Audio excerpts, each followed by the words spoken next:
Bihar love है हमारा, यह वाक्य हर बिहारियों की जुबान पर रहता है। आज 22 मार्च है और आज है बिहार दिवस। बिहार दिवस की छोटी सी पेशकश हम आपके सामने लाए हैं। मेरा नाम है अंशु कुमार और आप देख रहे हैं प्राइम लाइव। आज की वीडियो में हम जानेंगे बिहार के इतिहास के बारे में, बिहार की खूबियों के बारे में और साथ ही इसकी कमियों के बारे में भी। आज अपना बिहार 110 साल का हो गया है।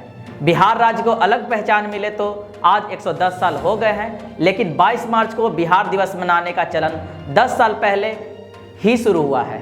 इसकी औपचारिक शुरुआत साल 2008 में हुई थी, लेकिन आज की तरह धूमधाम से इस दिन को पहली बार 22 मार्च 2012 को मनाया गया था, जब बिहार 100 साल का हो गया था।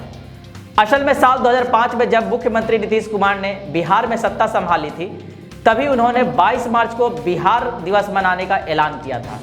इसका मुख्य मकसद अपने राज्य की विशेषताओं की दुनिया भर में ब्रांडिंग और बिहारी होने पर गर्व करना था।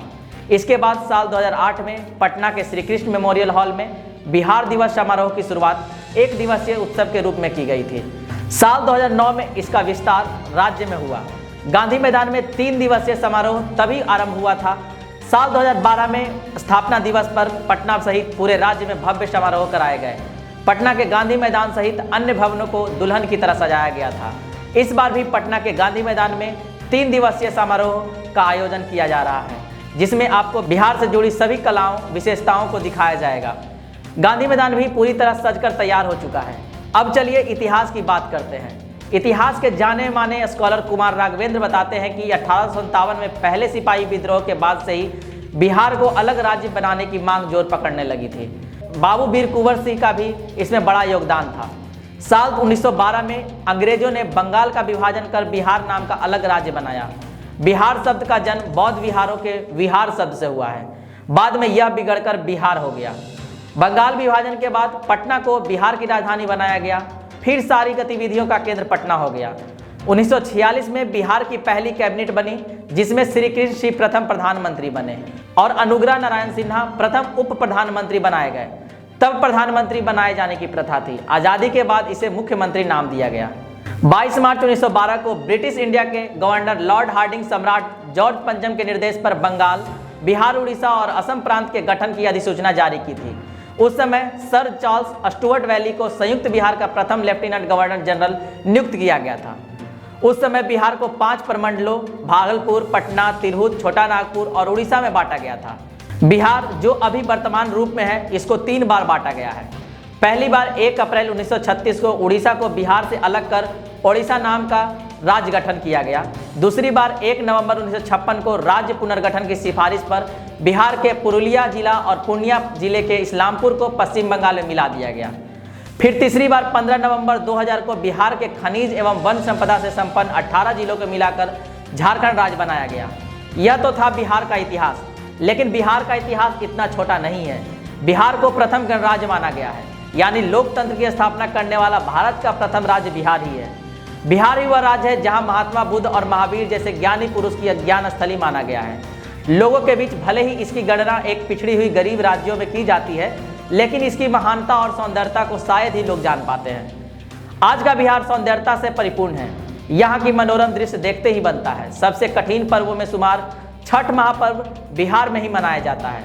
गंगा किनारे का मनोरम दृश्य, ककोलत का झरना, राजगीर का गर्म जलकुंड, nature safari, juice safari, glass bridge, Nalanda का खंडहर, कैमूर की पहाड़ियों से गिरता झरना, पटना विश्वविद्यालय, एशिया का सबसे बड़ा पशु मेला, गंगा नदी पर बने महात्मा गांधी सेतु, सभी बिहार की सुंदरता में 4 चांद लगाते हैं। देश में यूं तो 28 राज्य हैं, लेकिन उत्तर भारत के बिहार और यूपी का दबदबा देश समेत विदेशों में हर कोने में है।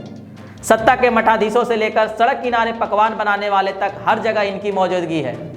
बिहार की बात करें तो यहाँ के निवासियों में कुछ ऐसे गुण हैं जो असल जीवन से लेकर सिनेमाई पर्दे तक ह्यूमर यानी हास्य रस का काम करते हैं। अगर पूरे भारत में बात यूपीएससी की होती है तो सबसे पहले उस व्यक्ति के जहन में बिहारियों का चित्र उभर कर सामने आता है, क्योंकि बिहार ही वह जगह है जहाँ से सबसे ज़्यादा आईएएस आईपीएस बनते हैं। यहाँ की एक कहावत है कि जब किसी का दिल टूटता है तो वह देवदास या मजनू बनता है, लेकिन जब एक बिहारी का दिल टूटता है तो वह सीधे आईएएस आईपीएस बनता है। वही बात अगर सियासत की हो और बिहार का नाम ना आए, ऐसे तो हालात ही नहीं। इसके लिए भी एक कहावत है कि बिहार के बच्चे माँ की कोख से राजनीति का ककहरा पढ़कर आते हैं। वैसे अगर आपको शक हो तो बिहार जाने वाले किसी ट्रेन से लेकर बिहारी समुदाय के किसी चौराहे पर घंटा भर समय दीजिए, पूरे देश की सियासत न समझा दे तो कहिएगा। अब बात पेट पूजा की। लिट्टी चोखा पर तो हम बिहारियों का कॉपीराइट है और यह जायज़ भी है, क्योंकि इसे खाने के लिए शौकीन और बिहारियों से बेहतर इसे बनाने का हुनर भी किसी के पास नहीं है। देश के किसी भी कोने में जाइए, आपका हम बिहारियों से मिलना जरूर होगा। खासकर यदि आप सड़क के सारथी हैं तो रिक्शा वाले भैया से लेकर ऑटो वाले और सड़क किनारे पकवान बेचने वाले तक लगभग बिहारी होंगे। भारतीय क्रिकेट का अब तक का सफलतम कप्तान और विकेटकीपर महेंद्र सिंह धोनी की बात के बिना यह सेशन अधूरा होगा। परवरिश और पहचान भले ही झारखंड में मिली हो, लेकिन खून तो बिहार का ही है। यह महाशय प्रचलित इतना हुए कि DRS सिस्टम का नाम पहले डिसीजन रिव्यू सिस्टम से धोनी रिव्यू सिस्टम होते देर ना लगी। आज भी आप गूगल कर लो, पिक्चर धोनी का ही मिलेगा। अंतिम बात जो है सबसे खास, हम बिहारियों की भाषा और टोन। हिंदी प्रदेश होने के बावजूद बिहारी एक टोन बन गया है। बिहार में भले ही भोजपुरी, मगही, मैथिली जैसे भाषा का प्रयोग होता है, लेकिन देश के किसी कोने में जाइए आपको बिहारी भाषा सुनने में आएगा। आज फिल्मों में भी बिहारी भाषा खूब सुनने को मिलेगा। खूबियाँ तो बहुत है बिहार की, लेकिन थोड़ी बहुत इसकी कमियों को भी उजागर कर देते हैं। यहाँ की सबसे बड़ी कमी है भ्रष्टाचारी। आज हर क्षेत्र में भ्रष्टाचार है। बिना पैसे दिए तो आपको बिहार में कोई काम होगा ही नहीं। इसी कारण बिहार अन्य राज्यों की तुलना में पिछड़ते जा रहा है। आज ही की खबर में आया है कि बिहार दिल्ली के बाद सबसे ज़्यादा प्रदूषित राज्य है। यहाँ कोई कल कारखाना भी नहीं है, फिर भी इतना अधिक प्रदूषण, यह सोचने वाली बात है। जनसंख्या भी उसी रफ्तार से बढ़ रही है। हमारे यहाँ का क्षेत्रफल कम है, लेकिन जनसंख्या उतना ही अधिक। शिक्षा और स्वास्थ्य का स्तर काफ़ी गिरते जा रहा है। सरकारी विद्यालय, सरकारी अस्पताल की हालत देखकर रोना आ जाता है। आज भी बिहार में कई ऐसे जगह हैं जहाँ एक विद्यालय तक आपको नहीं मिलेगी, और है भी तो उस विद्यालय में ना तो शिक्षक है और ना ही बच्चे। वह विद्यालय गाय भैंस जैसे जानवरों का शरणास्थल बन गया है। अस्पताल भी काफ़ी दूर चलने पर आपको मिलेगी, और सड़कों की हालात तो यह है कि कब कोई किस गड्ढे में गिर जाए पता ही नहीं चलेगा। भारत के किसी भी राज्य में जाइए तो आपको बिहारी कहकर चिढ़ाते हैं। यदि यहाँ से भ्रष्टाचारी, बेरोजगारी दूर होती है तो बिहार भारत का नंबर 1 राज्य ना बन जाए तो कहिएगा। आज की वीडियो में बस इतना ही। बिहार तथा बिहारियों के बारे में आपकी क्या राय है, नीचे कमेंट बॉक्स में जरूर बताइएगा। मिलते हैं आपसे अपने अगले वीडियो में। धन्यवाद।